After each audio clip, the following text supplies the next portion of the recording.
3 kilo দুধের এখানে ছানা ফাটানো হয়েছে। এখন এটাকে আমি খুব করে হাত দিয়ে চটকে নেব। চটকে এটা কালাকাঁদ তৈরি হবে। 4 কিলো দুধের ওই বেরিয়েছে।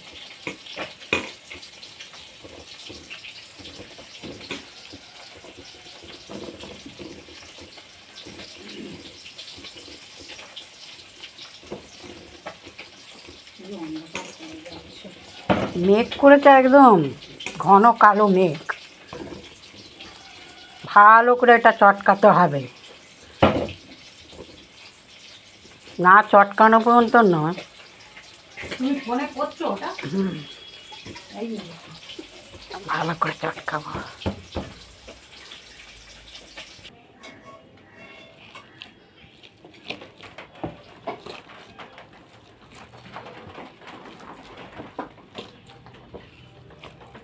মাখা অলরেডি হয়ে গেছে সুন্দরভাবে, একদম মোলায়েম হয়ে গেছে।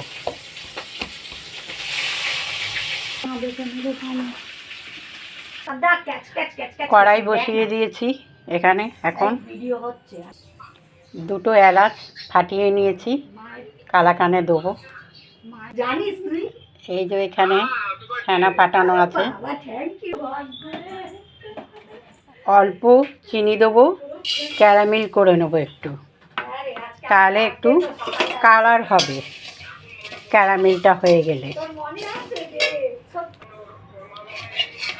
চিনিটা ক্যারামেল করে নিয়েছি একটু, যাতে এটা কালার হয়। এই যে 1 কাপ চিনি নিয়েছি, একটা স্টিল কাপের মাপ 1 কাপ চিনি নিয়েছি। এই চিনিটা এখন আমি কড়াইয়ে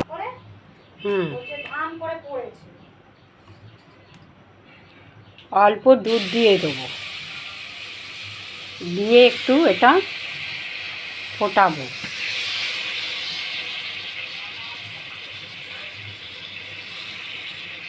চার চামচ দুধ দিলাম, এখানে হাফ কাপ আরও দিয়ে দিলাম চিনি, মোটামুটি 1.5 কাপ চিনি দিলাম। এলাচ দুটো দিয়ে দিলাম, ফাটানো এলাচ। এখন চিনির পাকটা হয়ে গেছে, একটু সামান্য চ্যাটচ্যাটে ভাব হবে, তখন একটু পুরো তারপর এই ছানাটুকু দিয়ে দিতে হবে।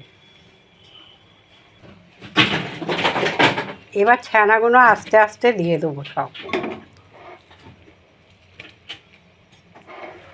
দিয়ে এর মধ্যে পাক দেব।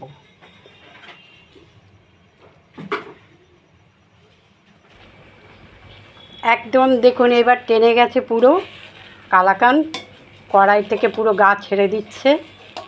এইভাবে আপনারা বানাবেন, দেখবেন কালাকাঁদ কি বাজারে, এই কালাকাঁদ খেলে মুখ ছেড়ে যাবে। বাজারের কালাকাঁদ আর খেতে মন করবে না।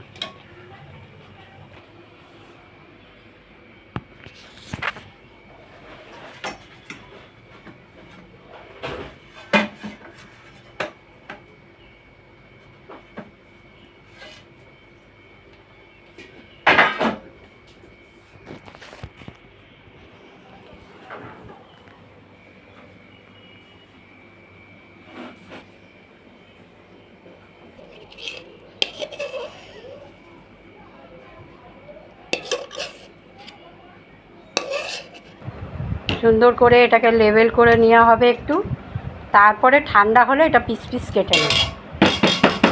এটা হয়ে গেল আপনার বাড়ির পিওর কালাকাঁদ। ঠান্ডা হবে তারপরে বন্ধু এটা আমরা পিস পিস করে কেটে নেব। কত সুন্দর রঙটা হয়েছে দেখুন, এত সুন্দর। এইবার কালাকাঁদ দেখুন কালারটা আপনারা, দারুণ দারুণ পিওর কালাকাঁদ। 3 কিলো দুধের কত হয়েছে দেখুন। এতটা বাজারে কিনতে গেলে কম করে 500 টাকার উপরে লাগবে।